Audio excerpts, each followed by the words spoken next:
Hello and welcome to Between the Tackles. This is Doug Crabb, this is Zach Cox, and Caleb Bernava is supposed to be somewhere around here.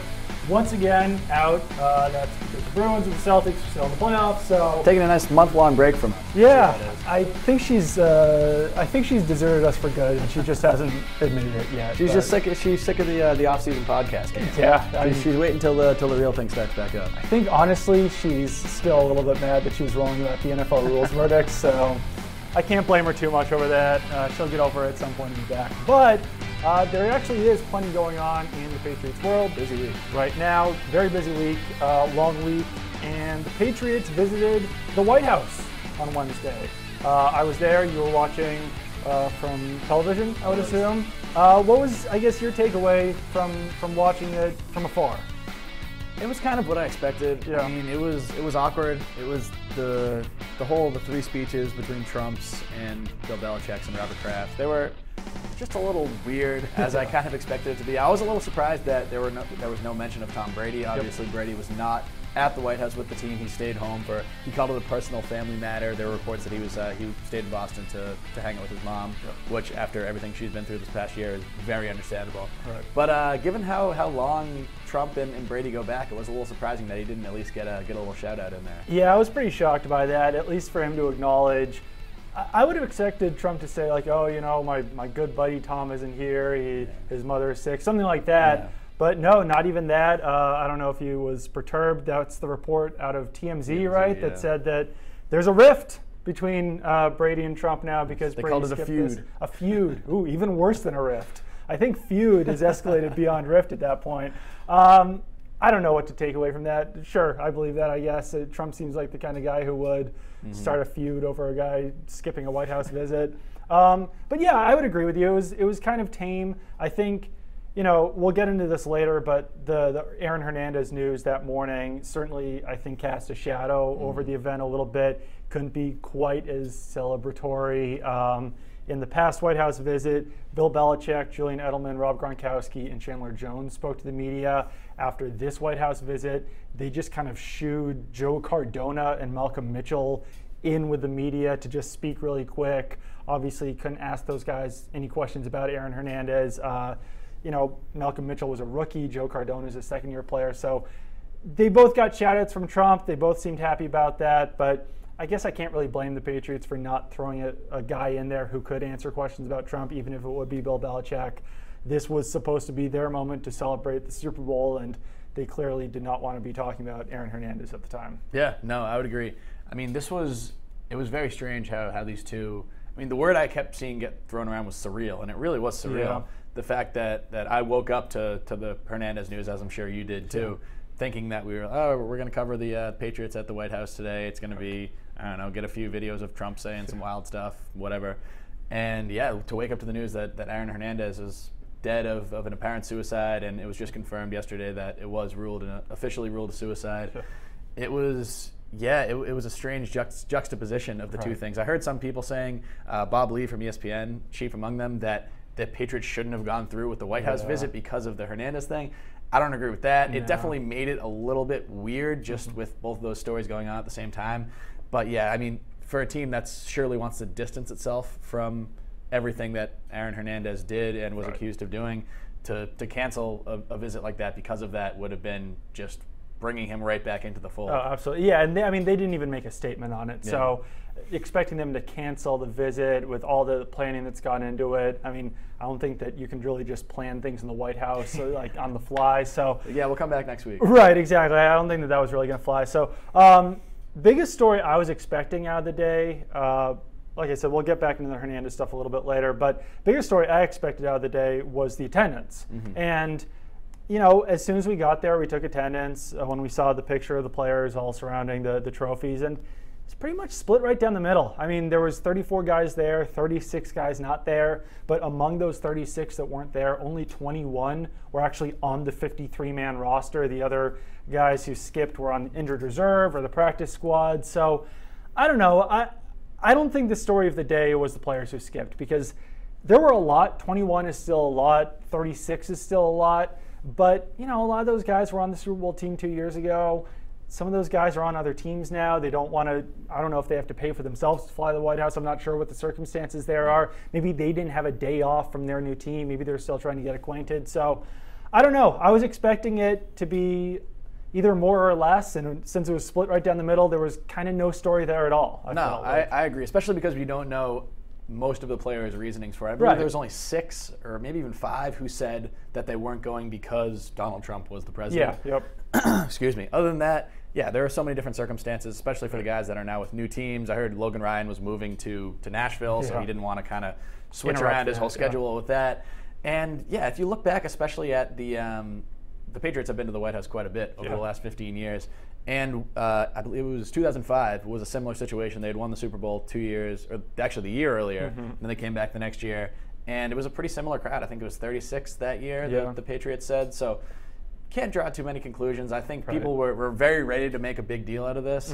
And yeah, with the turnout, it wasn't like 10 guys showed up, and it also wasn't like 50 guys showed up. It's just kind of, it's in the middle. It's not much of a story there. Yeah, and I wrote before the event that the Patriots, if there was a big enough contingent of players skipping, they might be able to kind of distance themselves from Donald Trump if they were so inclined to do that.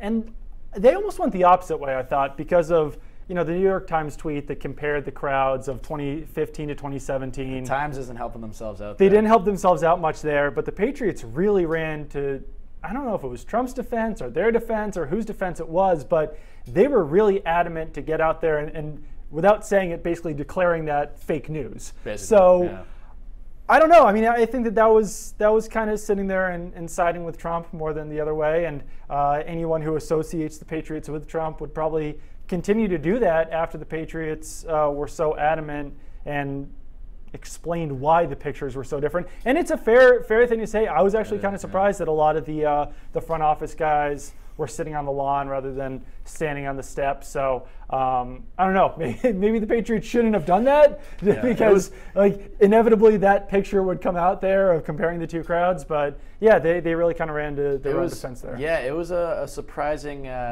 defense. I guess maybe not surprising considering how closely the Patriots have been linked to Trump throughout this whole election process and everything. But I think that coupled with Robert Kraft's remarks, where he spent half of his speech basically just saying how great of a man and a president Donald Trump was. He compared his election victory, which obviously was a huge shock, to the Patriots coming back and beating the Falcons in the Super Bowl. So you can tell that at least the leadership on this team are big Trump guys. Right. So I guess it's not totally surprising, but it was a little jarring to see a team come out that strongly, and then didn't even issue like a statement to a reporter. They tweeted that out from their main account, which you don't usually see. No, absolutely. So that's very much the Patriots saying that, not just some source, not a reporter. So no, I did think that was interesting. Overall, the White House visit was definitely interesting for me. We were mostly on the lawn, the South Lawn. We were also spent some time in the media workroom. Just got done saying this. I was kind of surprised by how run down the media workroom was. That's the sense that I've gotten for everybody. Yeah, it was surprising. Seems like it hasn't been updated in like 20 years or so. It was a little bit dirty, very small. Comparing it to the Patriots workroom, the Patriots workroom is probably 20 times nicer. And I'm just surprised that the president and the press secretary and all these people spend so much time in there up at the podium when they're standing on this like kind of dirty brownish carpet. And yeah, it was just very interesting. Yeah, and it's weird. You see this with sports teams and with especially with big events. Like when I was at the Frozen Four a couple years ago at TD Garden, they go all out. They give the media so much food. They give free stuff. They really want to make the media have a good time. So the media will write good things about them. The fact that the White House, who really needs like positive press, doesn't do that, it's a little surprising. It's not even a Trump thing. I mean, the fact that it's been like throughout these last couple presidents, they don't really feel the need to treat the media well. I mean, we're complaining because we're media members, but still, it's a little weird that the probably the most important building in the country is basically straight out of like 1985. Yeah, that's certainly how it felt, and I can't imagine how reporters work in there. I mean, God bless them. I'm very happy with the Patriots media workroom now, so thank you, Stacey James, Robert Kraft, and the Patriots. Other than that, there was a lot of like shooing us from one place to the other. It seemed like it was a pretty short walk from the media workroom to the South Lawn, but you could not go there on your own. You would definitely have to wait for an escort. same thing getting in. Security was pretty tight, kind of shuffling us from one room to the other, before we finally got to head into the White House. But it was definitely cool to be there, and like I said, the Hernandez thing kind of cast a shadow on everything, but it was still interesting. I thought that Trump might be a little bit funnier. I guess the funniest moment was when he called out Danny Amendola, who wasn't there. Kind of an embarrassing moment, but there was a lot of guys not there. It's understandable. But yeah, anything else you have to say on the White House?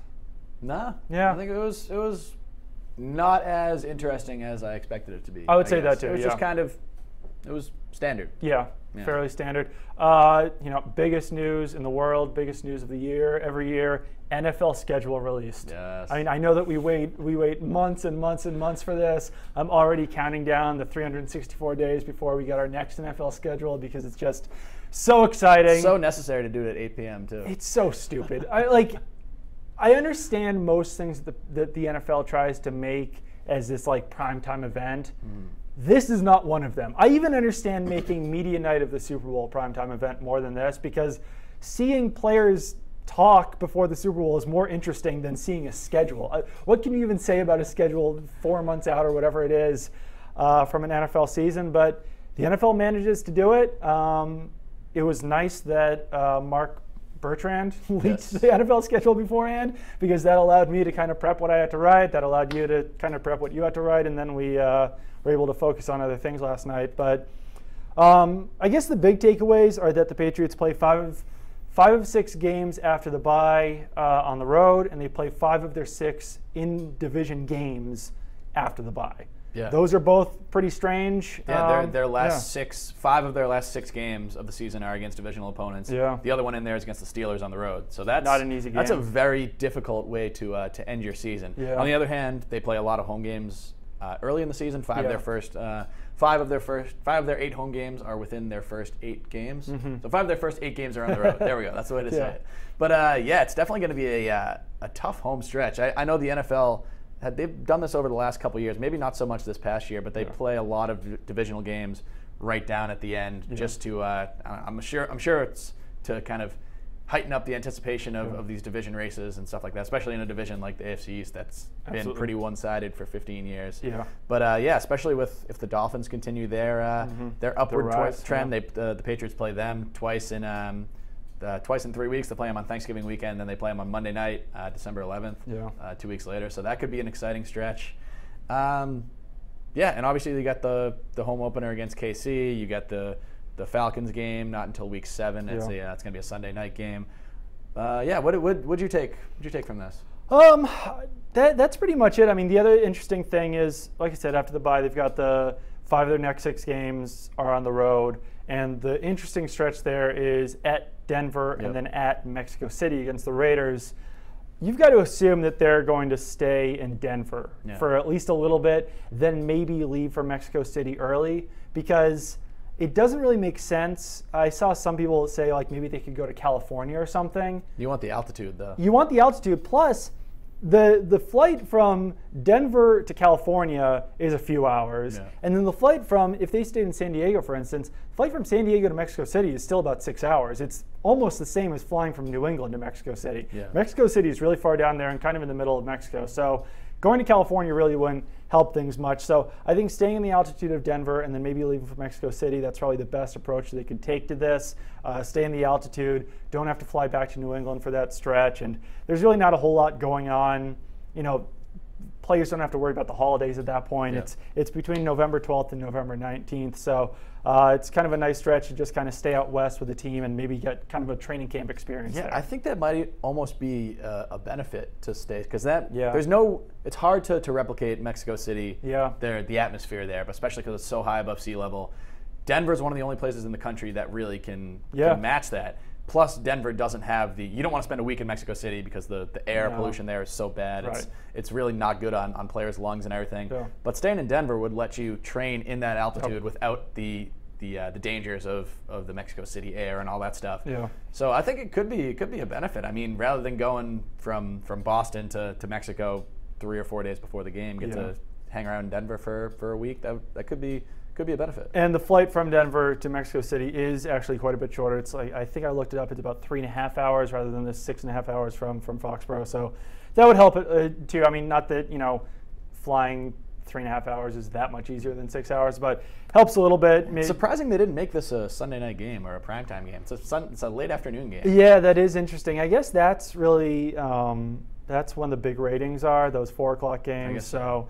And I don't know if you want to play at night in Mexico, make a bunch of people drive home after hours. I don't know. But no, I thought that was interesting. The other thing that I wrote was just that the Patriots play a bunch of good quarterbacks this year. Yep. And that was the number one criticism of the team last year, was that how do we know that they can win a Super Bowl if the only good quarterback they played was Russell Wilson and they lost to him? This year, that is not a problem. Going through this list, they play Drew Brees, they play Cam Newton, throw Jameis Winston in that list if you want to, Matt Ryan, Phillip Rivers, Derek Carr, you've got Ben Roethlisberger, and then, I mean, they don't belong on that list, but they also play Alex Smith and Ryan Tannehill twice, both of those guys. They're not bad quarterbacks. You forgot about Tom Savage. Oh, Tom Savage, too. You got to throw him into that mix. No, and that's actually raises a good point.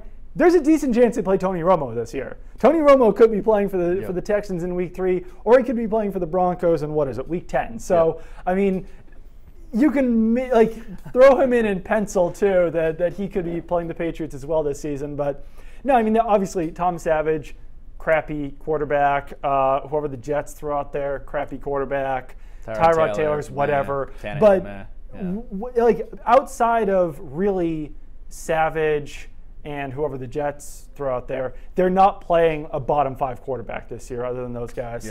So, they're certainly going to be tested frequently this season. Yeah, this should be a fun stretch, too, right at the beginning of the season. The Chiefs don't really do anything for me. They're kind of boring, but they didn't have very many appealing options for that Thursday night opener, especially because, from what we heard, the Falcons didn't want to play in that game because the Panthers complained about it last year, which it makes sense. I can understand it. They got a new stadium. They want to open it up, all that stuff. Yeah. But they got New Orleans Week 2, which Brandon Cooks revenge game and potentially Malcolm Butler revenge game too. Exactly. That'll be fun. Cam Newton Week 4. If the Panthers kind of pick themselves up after their really crappy 2016 season, if they look more like the team that reached the Super Bowl a couple years ago, that could be exciting. Huge game, Tampa Bay, I think Jameis Winston could be a really good quarterback this year. So this is some exciting teams that you don't usually see early in the season. Another interesting thing is that the Houston game is so early because that means that they will have played them in the preseason 5 weeks earlier. Yeah, that is weird. I didn't think of that. That's an interesting twist because it is the second preseason game, so you're going to see some starters in that game. Obviously, those teams know each other really well anyway. It's not as if there's going to be many surprises on offense or defense. They might be practicing together for a full week before that. They could practice together as well. So I think that's really interesting that those teams are playing so close to each other because you don't usually see that going at Houston, and Houston's coming here, and those teams are going to be very familiar with one another early in the season, and they'll know Tom Savage quite well after those 2 games. That's a lot on the schedule. I don't know how much else there is to say about it. Yeah, I feel like the schedule is something we get excited about, and then we talk about for about 10 minutes. And we're like, all right, let's wait till September. It should be exciting, but who knows? There's a lot that can change between now and September 7th. Yeah, Patriots are now both on to the Jacksonville Jaguars and the Kansas City Chiefs. So, let's move on briefly to Aaron Hernandez. We obviously did touch on it a little bit earlier, but it was very, very shocking news. I was on the flight to DC, and I was trying to fall asleep. Couldn't fall asleep. I got a text from one of our producers here, Jeff Hancock. He sent me a tweet, and it took me a few minutes to open it. And when I saw the news, he sent me the news that Aaron Hernandez has committed suicide. And no, I certainly was not expecting this after he won his last trial. I was expecting them to appeal the Odin Lloyd trial, but they took it another route, and it was crazy. And a bunch of news has broken ever since then, and like you said, it's been confirmed as suicide, and I don't know, it's crazy. It's just crazy news. Yeah, it's so. I say that it's sad, not because Aaron Hernandez is a murderer. Right. He was a bad guy. Yeah. I'm not gonna cry because he's no longer alive, right. But just the fact that his death kind of ends, just bookends this whole 3-4 year saga that it was just bizarre and surreal and heartbreaking and tragic and every word that you want to throw about it. And so many families, between Hernandez's own family, the family of Odin Lloyd, families of David Dubreu and Safira Furtado, who Hernandez was found not guilty of those murders, but he was undoubtedly at least there. Even if he didn't actually commit the murders, he helped cover them up. Right. And then it's just so many families and so many people around surrounding him and the people that he hurt, especially his own 4-year-old daughter who was in court just last week. I mean, the fact that we were watching him in court 7 days ago, 8 days ago, whatever it was.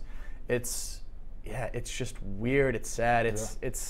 And there's been a lot of really good columns written about it. Certainly, just the fact, trying to just figure it out. Nobody can even really wrap their head around how this happened to somebody who was in 2013 looked like he was going to be the next great NFL tight end. Maybe even he could have even surpassed Rob Gronkowski in that category. And now he's dead, and we're looking back on his life with just nothing but questions. Yeah, I mean, it might not be the best time, I guess, to talk about him as a player, but he really was, after the Patriots drafted him, and after he was so good in those first 3 seasons or 4 seasons, what was it? It was 3, 10, 11, 10, 11, 12, yeah, so 3 seasons.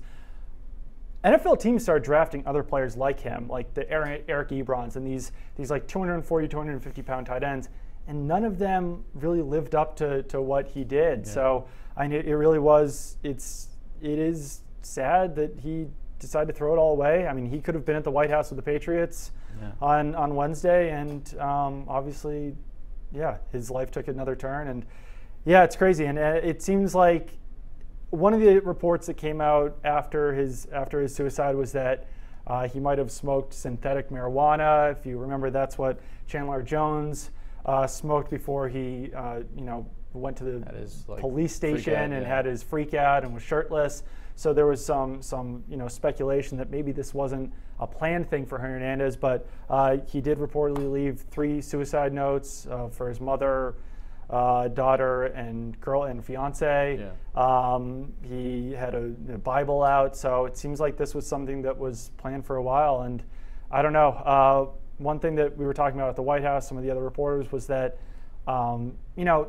him going on that trial, that might have been what he kind of viewed as his last chance to kind of be in the outside world, be with people who weren't prisoners, be with people who weren't guards, actually be able to see his daughter in a somewhat normal circumstance where he's not wearing a prison jumpsuit, he's wearing a suit. So I don't know. I mean, you can't go into the psyche of him because obviously he's not like any other person. But I guess that's one theory. Yeah, our good friend Kevin Duffy, who writes for Mass Live, he actually spent a lot of time in the courtroom during this most recent Hernandez trial.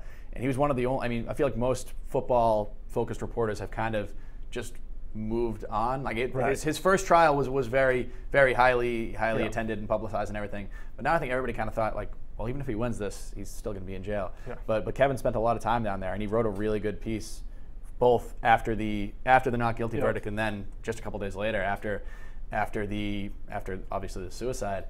And he kind of said that. Yeah, Kevin was the person. I didn't want to mention him by name because I wasn't sure if he really wanted me to get that out. But just from his story that he wrote. Yeah, he had just the fact that he seemed kind of like normal and almost jovial when he was in the courtroom, and then now obviously Hernandez is the only one who knows exactly how he's feeling. But the fact that once that's over, that's not happening anymore. No. There's no more. I mean, there might be an appeal way down the line, but that's all you could look forward to. And you never know what his exact reasoning, but it definitely makes sense. Yeah. It's definitely pretty crazy. So sorry to end this on a sad note, but that's kind of the news of the week. That was definitely the biggest story on Wednesday. It wasn't the White House.